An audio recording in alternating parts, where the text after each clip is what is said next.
warasaabka gobolka Hawdi iyo mas'uuliyiin ay ka mid yihiin agaasimaha guud ee wasaaradda gaadiidka iyo horumarinta jidadka maayirka degmada Beligwelde maayirka degmada Gumburaha iyo gudida afkarad ayaa maanta bilaabay banaynta dhinacyada baarkinka ee jidka Beligwelde Hargeysa ugu horeyna waxa soo dhaweeyay bulshada beerahaasi leh aad baan hortaan ugu faraxsanahay maamulkan ballaaran ee isku yimi aad baan u salaamayaa kabacdina anigu waxaan ahay ninka la yiraahdo Cabdilaahi Jaamac waxaan ka mid ahay odayaasha iyo ganacsatada magaalada aniga beertaydu waa taa bari ka soo jeeda oodeeda aad bay ugu dhowdahay saaka hadii la yiraahdo in kastay u baahan tahay maxay ahayd wadadu banee kooban ka hay waxaan leeyahay maxay ahayd inta kale ee ku dhow iyo intay maraysabaha soo dhaweyso beeralaydan ee wadada agteeda ku jiray waanu ka durkanaa intii wadadu u baahantay anagoo soo dhaweynaa barasaabka golaha deegaanka iyo dawladda meesha maraysa amarkoodana qaadanayna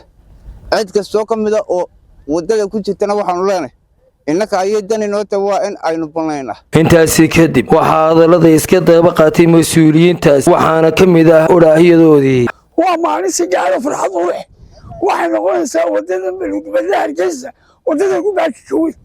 dhinaca walba 15 mitir waa santo tabarbarka ka baaki weyn tawajaala ka baaki weyn waxaanu ka codsanaa caalamka iyo ummaddu inay noqoto international road wadada adduunka inay noqoto maadaama ay ugu baaki weyn tahay uguna talagalay shacab iyo dawlad iyo dad iyo maamul gobol iyo madaxweyne qaranba wixii deegaanka ka soo jeestay gabadhu waa isku qotay waxaan halkan aad iyo aad ugu mahad celinayaa labada oday sida xilkasnimada isku xilqaamay Cabdilaahi iyo Cumar Dhururi wallahi way ku mahadsantihiin sidaad go'aankii iyo maxaa tulay wada tashigii lagu socday qorshihii iyo quruxdii wadada baad u qaateen aad ula qaateen dawladda waad ugu mahad celinaa labada nin waxaan sidoo kale xagan fariiniga ugu dirayaa sida labada nin aad arkaysana odayaasha deegaankiiba u qaateen in dhamaantiidu kuna aasaa tubka ay raacdaan wadadu waa quruxdeena baarkinkuna waa quruxdeena dhamaan dadka deegaanka beeralayda sida gobonnimada leh ee wanaagsan u soo dhaweeyay wadada isla marhaantaasina intii ay xaq u yeelatay wadadaas oga durkay beeralayda kalena waxaan ku boorinayaa isla marhaantaas fariintaan halkan u marinaya waxa weeyaan inay sidaas oo kale ay u soo dhaweeyaan wadadaas inta ay xaq u yeelatayna ay oga durkaan runtii farxad bay tahay inaan ka soo qayb galo xafladan maanta horumarka ah ee lagu banaynayo wadada mustaqbalkeeda iyo baarkinka waxaan u mahad celinayaa qolada deegaanka ee ogolaatay ee soo dhaweysay inay wadada waxa ay ku daraan ay ugu horeeyaan inay ka durkaan inta markaan ka gudbo runtii halkan in badan baan maray aniga oo mucaarida in badan baan maray annaka oo dhor xusbiya waxaan ku mahadnaqayaa maanta inaan goobjoog ka ahay aniga oo muxaafida aniga oo xusbigii aan ka tirsanaa guuleystay iyadoo horumarkaan wadnaa uu yahay kii xusbigii aan waanaamsanaa aad baan ugu mahadnaqayaa baaqaan diraya waxa weeye waa dhowr shay waxaan u dirayaa reer gobolka Hawd anoo kala qaadin saddex shay ayaan leeyahay saddexdaba waa in awoodda saartaan waa soo dhaweysaan mid waxa weeye waa xukuumadda dhalatay oo garwadeenka ka yahay madaxweyne Cabdiraxmaan Maxamed Cabdilaahi Ciro oo booqashadii ugu horeysay idinku yimi horumarkii ugu horeeyayna ka bilaabay gobolka xukuumadda inay xil qabsataan oo soo dhaweysaan oo iskarab taagtaan oo waxa idin gashadeen abaalkeeda gudaan gaar ahaan reer Hawd baan taa leeyahay talabaad waxaan leeyahay halkan waxa idin la jooga gudoomiye ruuxi oo gobolka loo soo doortay waa Masar Doob oo jecel inuu gobolkan wax noqdo oo jecel inaa wax noqotaan taana waxaan leeyahay iskarab taaga oo la shaqeeya gudoomiyaha ruuxiga ee runtii jecel gobolkiina inuu wax noqdo isagana sidaa uu shaqeysaan bay noqonaysaa horumarkiinu ayuu noqonayaa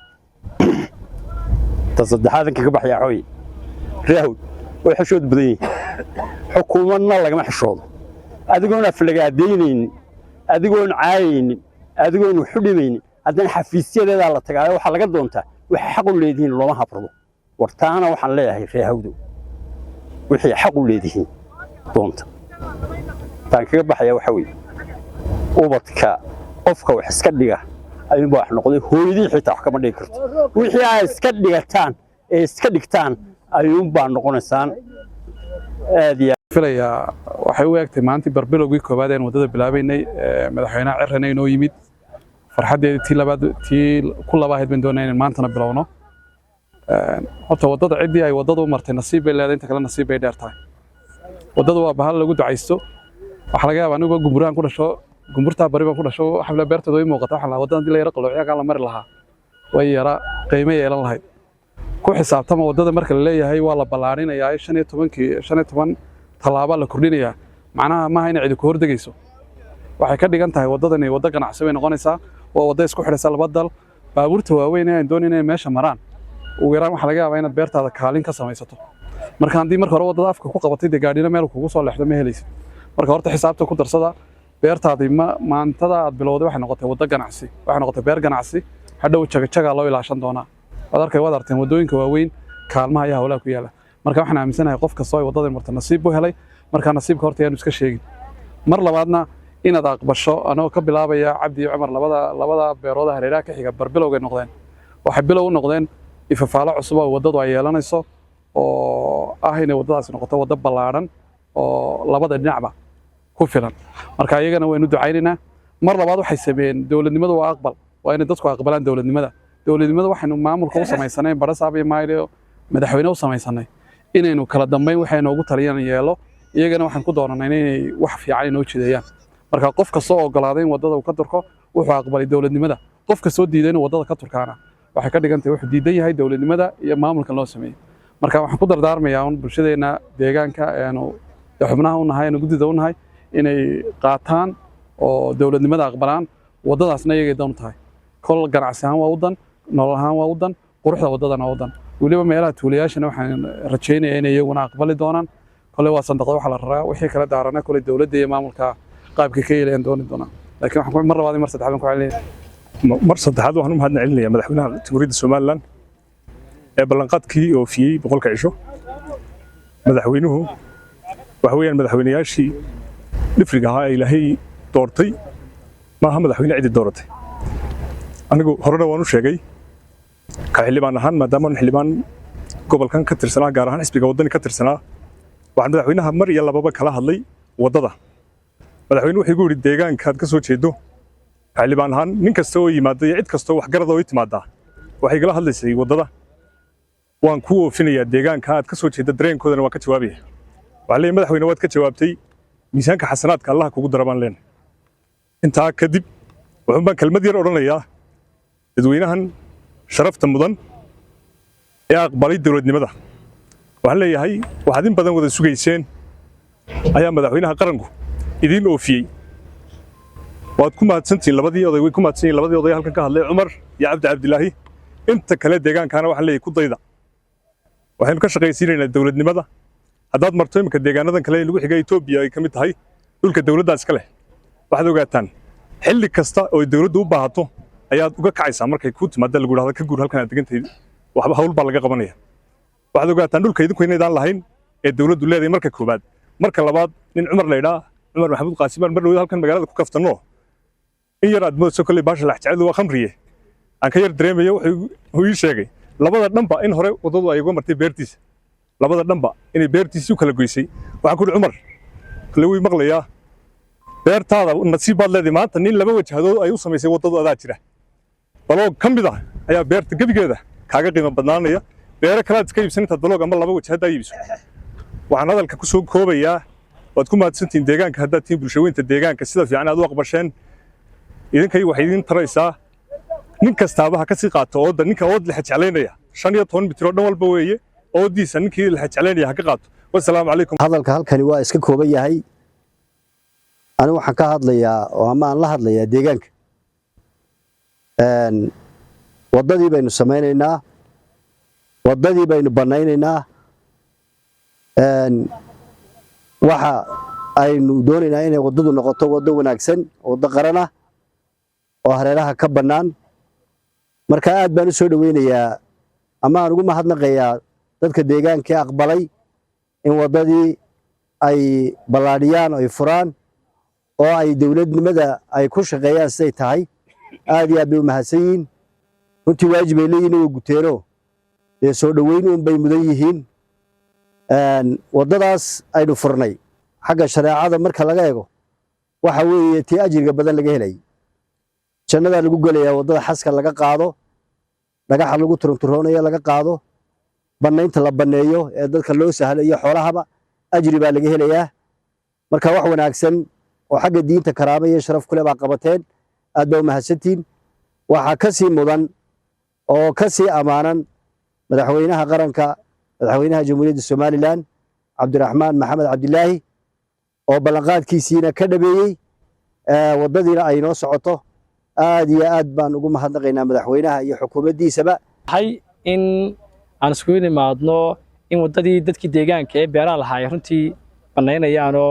waddada 15 mitir iyo 20 mitir baa ay ka baxeen aad iyo aad baan ugu mahadnaqaynaa guud ahaan dadka deegaanka ilaa magaalo xaali runtii dadkaas beeraha lihi way aqbaleen waana soo dhaweeyeen waddada maadaama waddadan in badan runtii ay deegaanka iyo gobolkaba caqabad weyn ku ahayd dadka deegaanku way fahmeen horumarka iyo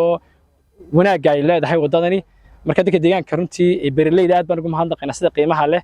ee milgaha leh ay runtii u aqbaleen inay waddada ka durkaan 15 iyo 20 mitirba aad iyo aad baan ugu mahadnaqaynaa waxna ilaahay miisaanka xasanaadka ay nagu daro cid kastoo waddada soo maraysana marka magaalo xaal dhaafiyo ka shaqeeyana iyagana runtii waxaan ugu baaqaynaa in sida deegaanku ay u bandeeyeen iyaguna ay u bandeeyaan xogayaha gobolka isku duwayaasha dhammaan cid kastoo halkan joogta waxaan ku salaamayaa salaanta islaamka assalaamu calaykum waraxmatullaahi wabarakaatu waxaan halkan aad iyo aad ugu mahadnaqayaan ku soo dhaweynayaa cumar iyo cabdi oo aan labadii ugu horreeyey waddadu ku soo horreysay kuwaas oo si fiican u aqbalay waddadaasoo ilaa iyo halkii loo baahdo ay soconayso waxaan anigu dadka u sheegayaa sidaa horta inay u aqbalaan ay cumar iyo